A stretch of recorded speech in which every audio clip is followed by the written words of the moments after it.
Coba deh, pernah kepikiran nggak sih soal kekuatan yang sebenarnya nggak kelihatan tapi ada di mana-mana? Yang muterin kipas angin di kamar kita sampai yang ngegerakin mesin-mesin super besar di pabrik. Nah, biang keladinya itu cuma satu, motor AC. Dan kali ini kita bakal bedah tuntas rahasianya.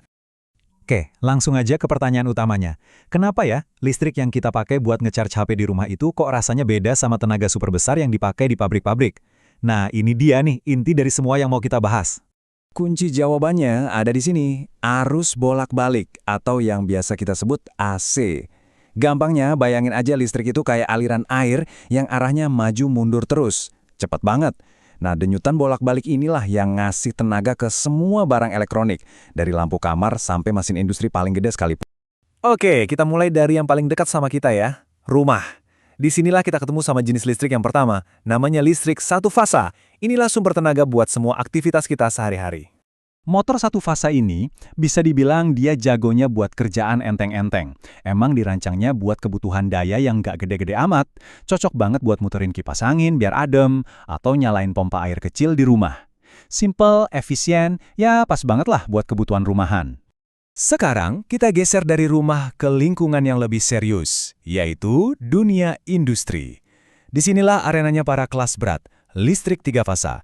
Ini dia nih pekerja keras sejati di balik dunia modern kita. Nah, kalau di sini kita ngomonginnya soal tenaga yang benar-benar monster. Motor tiga fasa ini tugasnya nyalurin daya super besar buat ngegerakin mesin-mesin raksasa. Tanpa tenaga dari listrik tiga fasa ini, semua pabrik besar itu bakal berhenti total. Coba lihat perbandingannya.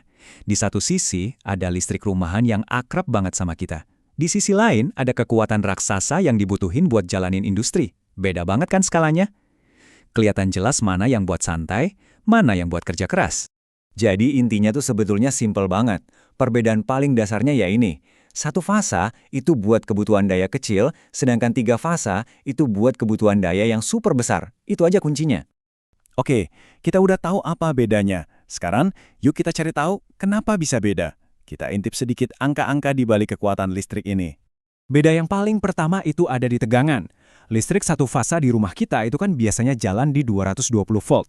Nah, bandingin sama listrik tiga fasa yang tegangannya jauh lebih tinggi, yaitu 380 volt. Bisa dibilang dorongan listriknya itu jauh lebih kuat. Dan ini yang seru, matematikanya juga ngedukung. Nggak usah pusing sama rumusnya ya. Cukup lihat aja ada faktor pengali akar 3 di persamaan yang tiga fasa. Angka ini nih yang jadi semacam booster ajaibnya. Gara-gara angka ini, dayanya jadi berlipat ganda. Makanya, tenaganya jauh lebih perkasa. Terus kenapa harus dibikin dua sistem segala? Kenapa nggak satu aja? Jawabannya cuma satu kata, efisiensi. Ini semua soal milih alat yang paling pas buat kerjaan yang pas juga. Jadi, kesimpulannya begini, milih antara satu fasa atau tiga fasa itu bukan soal mana yang lebih bagus, tapi mana yang lebih tepat guna. Dengan make daya yang pas untuk setiap alat, dari blender di dapur sampai mesin bubut di pabrik, kita jadi bisa mastiin nggak ada energi yang kebuang sia-sia. Nah, sekarang karena udah tahu bedanya, coba deh iseng-iseng lihat sekeliling rumah kamu. Kira-kira barang elektronik mana aja tuh yang di dalamnya pakai motor satu fasa? Jawabannya mungkin lebih banyak dari yang kamu kira.